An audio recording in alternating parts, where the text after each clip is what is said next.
Salut, je vois que je vous ai manqué. Ah, j'ai pas dit ça, non. Comme vous avez pu le voir sur ma vidéo, je vais désormais changer ma programmation. Je ferai mes vidéos à partir de 19h parce que je me dis que les personnes vont pouvoir être disponibles à ce moment-là. Comme ça, vous pouvez rentrer et vous dire « Tiens, et si je regardais la meilleure vidéo qui existe ?» À vous de décider laquelle c'est. N'oubliez pas de voter pour la prochaine vidéo, que vous pouvez bien sûr trouver dans l'onglet communauté sur ma page YouTube. Quant aux autres, vous avez décidé qu'aujourd'hui j'allais m'attaquer à un génie scientifique. Et croyez-moi, je vais en chier. Yes, je m'y attendais même pas en plus. Laissez-moi maintenant vous présenter un grand homme du nom de Stephen Hawking et qui a inspiré le film Une merveilleuse histoire du temps. Alors déjà, une grande nouvelle, plus personne ne veut me sponsoriser. Je comprends pas pourquoi, hein, mais peut-être mes jeux de mots, mais je suis pas sûr. Oh, comme c'est bizarre. Non, je pense que c'est parce que c'est trop qualitatif. Mais en vrai, je pense qu'ils avaient peur. C'est pour ça que j'ai décidé de prendre des sponsors en fait qui me tiennent vraiment à cœur. Et pour commencer, je vais commencer par ce sponsor-là, Diamantline. Ouais, c'est une nouvelle bouteille qui marche. Qui marche bien. Pour commencer, messieurs, dames, si vous n'avez pas vu le film, ce film est un biopic qui va nous retracer la vie d'un homme en fait que je pourrais qualifier de génie absolu, d'un homme au grand cœur, d'un homme qui a clairement révolutionné le monde scientifique. Je parle bien sûr de Stephen Hawking.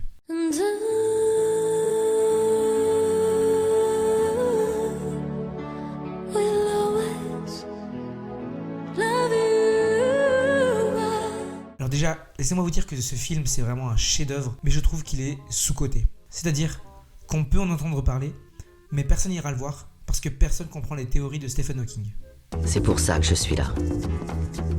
Il faut savoir également qu'en 2004, il y a eu un téléfilm qui s'est basé sur la vie de Stephen Hawking, qui s'appelle Hawkins. Ce film, il est bien aussi. L'acteur principal, c'est Benedict Cumberbatch. Je ne sais pas si je le dis bien, mais ce n'est pas celui qu'on va aborder aujourd'hui. Celui que je vais aborder, c'est le film réalisé par James Marsh en 2014 et qui a pour nom Une merveilleuse histoire du temps. Il a pour acteur principal Eddie Redmayne. Je ne sais pas si je le dis bien. On a pu le voir dans Les Animaux Fantastiques ainsi que dans le film The Danish Girl. Il y a également Felicity Jones qu'on a pu voir dans Star Wars Rogue One et dans Inferno. Ce film il est clairement pour moi un biopic bien fait de Stephen Hawking. Même Stephen Hawking le dit lui-même. Fascinant. Il faut savoir qu'il y a énormément d'anecdotes sur ce film-là. Déjà pour commencer le titre. Le titre fait clairement référence à un livre le plus vendu de Stephen Hawking, mais pas tellement compris de tous, c'est vraiment dommage.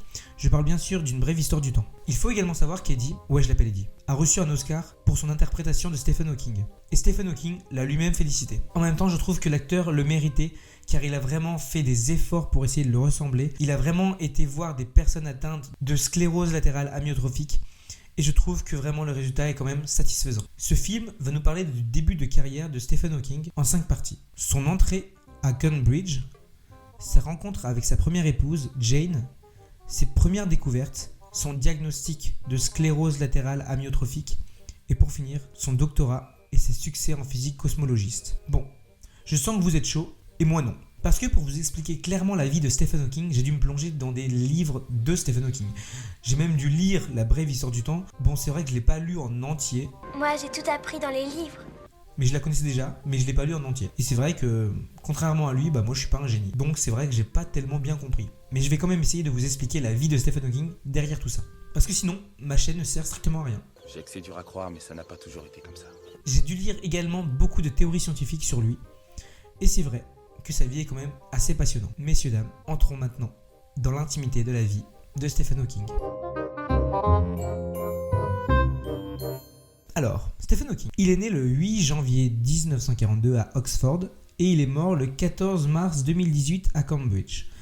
Et il est important de préciser qu'il est du signe Capricorne. Et là, je sais que tous les Capricornes vont se dire « Nous sommes des génies !» Bon, non, pas vraiment. Il est le fils de Frank et Isobel Hawking. Ils étudiaient dans des grandes écoles, mais leur famille n'était pas spécialement riche, donc c'est vrai que pour payer les études, il fallait faire des économies autre part. Par exemple sur les vêtements, qui n'étaient pas tellement propres, ainsi que sur la nourriture. Son père est médecin et sa mère aussi. Ils ont eu également 3 autres enfants, Marie, Philippa et pour finir, Edward. Stephen a eu une enfance assez sympa, normale en gros. Mais je vous rappelle que pendant les années 40-45, il y a eu la guerre. Et il y avait également énormément de bombardements en fait à Londres. Et les parents de Stephen Hawking habitaient au nord de Londres. Ils ont donc dû déménager à Oxford pour essayer d'y élever leur fils. Ses parents étaient gentils et adorés de tous. Et n'avaient qu'une seule envie, c'était que leurs enfants et une éducation parfaite. Ses parents voulurent l'inscrire dans une école assez prestigieuse, mais le souci c'est que Stephen à l'époque, il était très maigrichon. Donc il tombait énormément malade. Et le jour de l'admission pour accéder à ces grandes écoles, pas de bol, il est tombé malade. Donc il ratera son audition pour entrer dans l'école de Westminster School. C'est énorme quand même les noms des écoles. Moi j'étais à Robert Garnier et Notre-Dame. Il n'y a aucun rêve dedans. C'est vraiment pas nice. C'est peut-être pour ça que je suis devenu youtubeur. Puis il accéda quand même à l'école de St Albans, une école assez bien réputée. Mais le souci c'est que Stephen n'était pas tellement un mec qui se sociabilisait avec les gens. Du coup, il fut un peu le mouton noir de cette école. Mais après, il n'était pas le seul. Il s'est créé donc un groupe de poteaux, et ensemble, ils formèrent le club des surdoués. Ses professeurs étaient fiers de lui. Il était brillant quoi. Il travaillait également sur des petits projets dans sa chambre concernant des aéronefs, des fusées. Déjà un bon goût pour l'espace, non? Mais également, il avait créé avec ses potes un ordinateur. Nous sommes en 50-55, et c'est vrai que les seuls ordinateurs qu'il y avait, c'était soit dans les grandes universités, ou soit au ministère. Pour vous dire vraiment, avec ses potes, c'était vraiment le club des surdoués. Symbole d'une génération. L'ordinateur, ils l'appelèrent Luce. L-U-C-E. Stephen était très passionné par l'espace depuis tout petit. Il a même dit un jour, comprendre comment fonctionne l'univers est d'une certaine façon le moyen de le contrôler. Son père, lui, le soutenait à fond. Cependant, il voulait quand même que Stephen fasse des études de médecine. Sauf que Stephen, lui, il n'en avait rien à faire de la médecine. Lui, ce qui l'intéressait, c'était vraiment les sciences. Il trouvait cette matière tellement divertissante qu'il ne pouvait pas s'empêcher d'y penser. C'est incroyable, non? Mais cette passion pour les sciences venait également, surtout de son professeur, Dikran Tarta. C'était un prof en fait dans son école qui lui a vraiment donné envie de faire cette matière-là. Il se dirige alors vers l'université d'Oxford, combinant un double cursus maths et physique, comme des personnes que je connais. Pouce bleu sur vous les gâtés. Il entre à Oxford et il a 17 ans. En 1959, il trouve les cours de maths faciles et il s'ennuie clairement. Bon, c'est pas sa vibe quoi. En même temps, les maths, c'est facile hein. 3 x 4, 9. Il trouvait les exercices tellement faciles qu'il les réussit en un jour, alors que ses camarades, c'est en une semaine. Il y a un petit écart. Hein. Et il faut savoir que Stephen Hawking adorait également l'aviron. C'est sa passion. Hein. Dès qu'il pouvait, il se mettait à l'aviron, en tant que leader bien évidemment. Cependant, sa paresse lui a failli être fatale, car pour accéder à un doctorat de cosmologie, il fallait avoir des notes et des mentions honorables, ce que malheureusement Stephen n'avait pas. Il a passé son test et a obtenu la note limite. Les jurys lui ont fait passer un test de rattrapage et ont été obligés de l'admettre.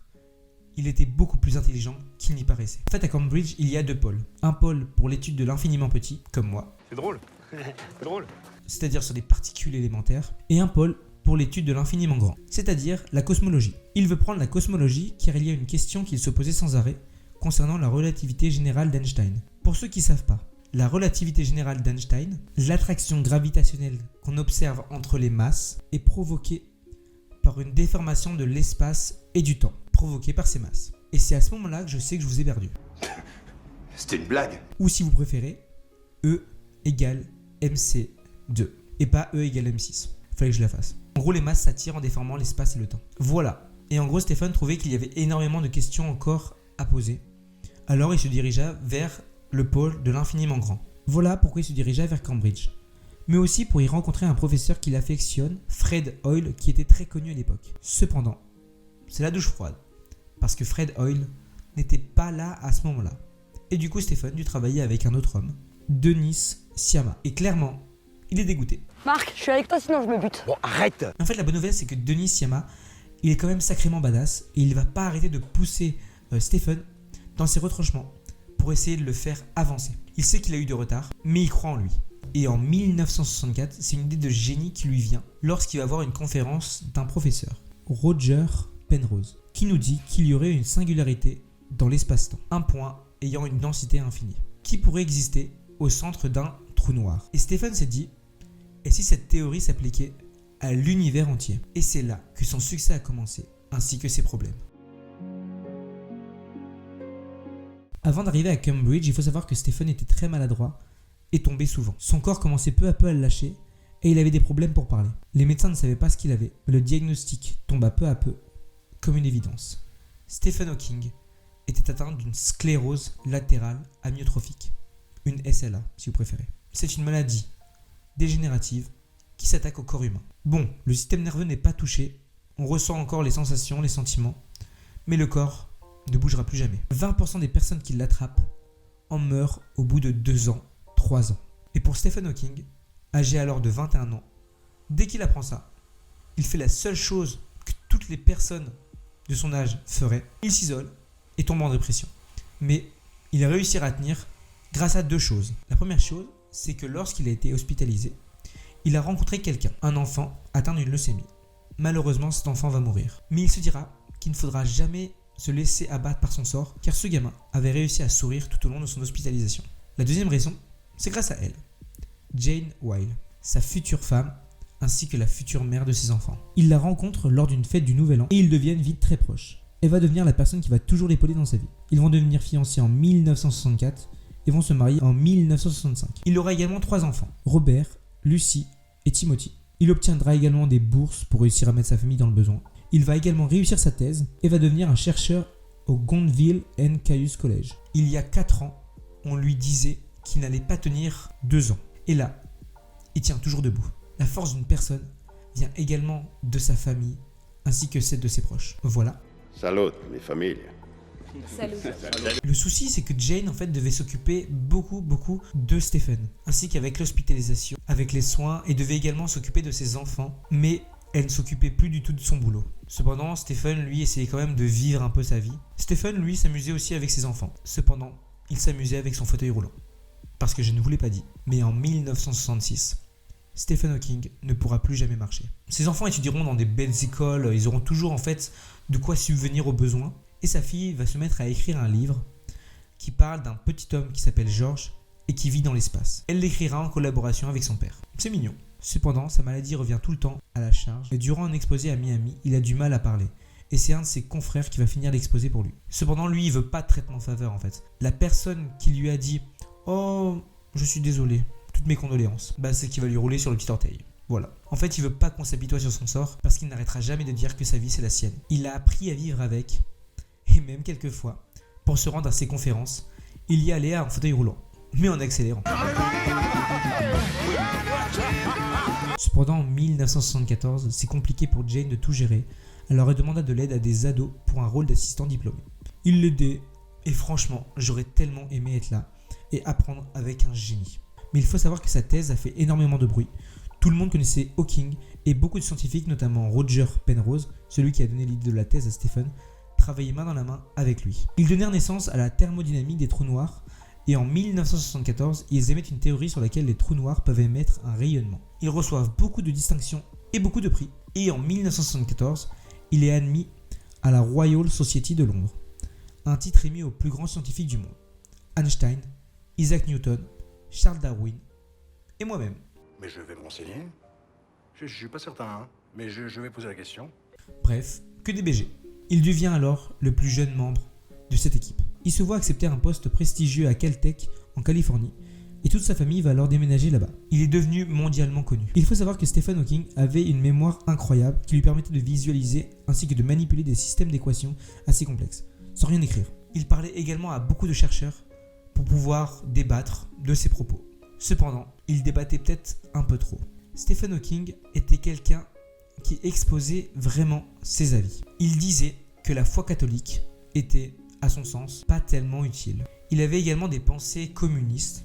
Pour lui, le raisonnement mathématique était bien plus supérieur qu'au spirituel. Mais en 1985, il frôlera la mort et on sera obligé de pratiquer sur lui une trachéotomie. Malheureusement, il ne pourra plus jamais parler. Mais l'informatique est quand même incroyable car elle va permettre à Stephen de s'exprimer avec une voix que tout le monde connaît, la voix Hawking. Voici un extrait. Cependant, beaucoup de tensions se profilaient avec son couple. Sa femme commençait peu à peu à se détacher de lui. L'argent des soins, ainsi que celle des éducations de ses enfants, font qu'il ne faillit ne plus avoir de logement. Cependant, Stephen ne baissa pas les bras. Et avec l'aide de Peter Guzzardi et l'astrophysicien Carl Sagan, il va rédiger son plus grand chef-d'œuvre, Une brève histoire du temps. Un livre vendu à plus de 11 millions d'exemplaires, mais malheureusement, ne sera pas compris de tous. Après ce succès, c'est la gloire pour lui. Il est invité partout et commence vraiment à se faire des apparitions un peu partout.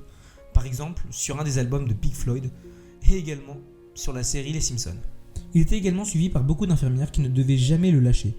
Il voyageait partout et c'était vraiment quelqu'un en fait qui vivait sa vie même en étant handicapé. Il n'y voyait aucune limite. C'était vraiment le globe-trotter. Il divorça également de sa femme pour se remarier avec son infirmière, Hélène.